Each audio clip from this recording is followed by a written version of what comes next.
All right, so we're Team 5, and for our chip, we're going to design a buck converter.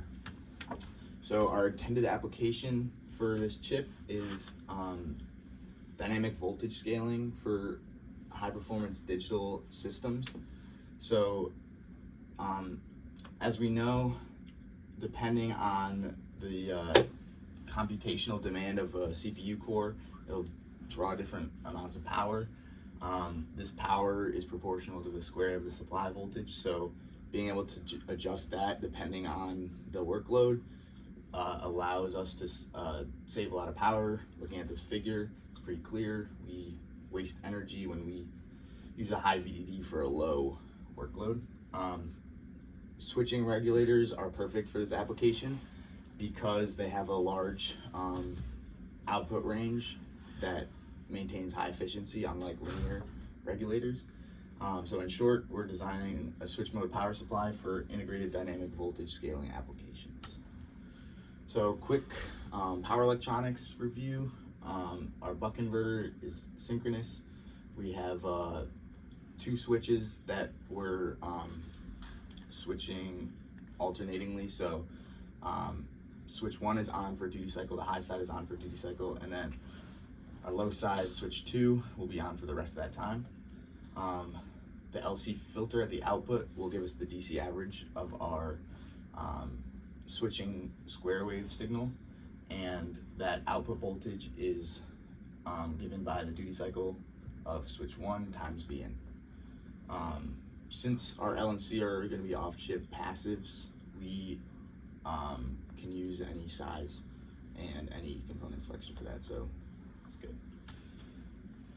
All right, so just quickly to go over the control scheme, you can see power switches, that's the core of the converter. Off-chip passives, as Sam was saying, were the LNC components. You can see here, this is the core of the control part of the design, and then there's also protection circuitry, LDO, and then the clock will be off chip. Here's our specifications. So, yep, our 2 blocks that are the core of our power electronics are the power switches and off-chip passives. That also includes gate drive circuitry, which we can see here. And to go over it quickly, we're taking a PWM signal from the output of the feedback loop. We're inverting it for the low side, we're buffering it for the high side, and then some of our design considerations are sizing our switches themselves to handle our current specification, as well as sizing driving buffers with an optimal fan out to drive those switches effectively. Right, so one kind of big part of our project is the 9-bit synchronous SAR ADC. So as you can see here, here's just the basic diagram: sample and hold, latch comparator, SAR logic, and the CDAC.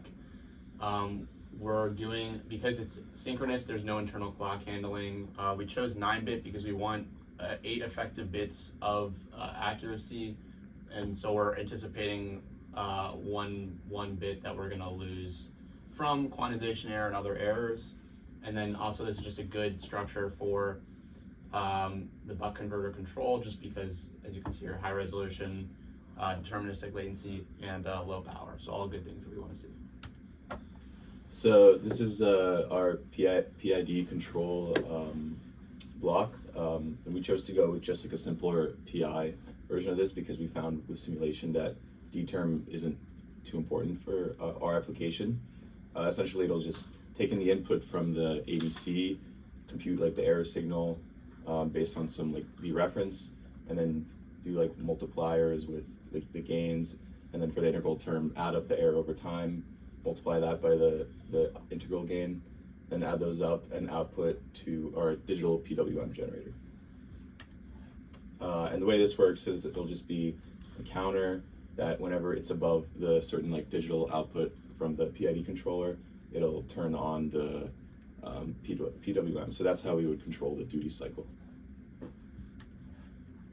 And then for our LDO, for all our digital circuitry, we want a constant rail voltage. So we're stepping down the input voltage to 1.2 volts. This way our digital circuitry also has a lower power consumption.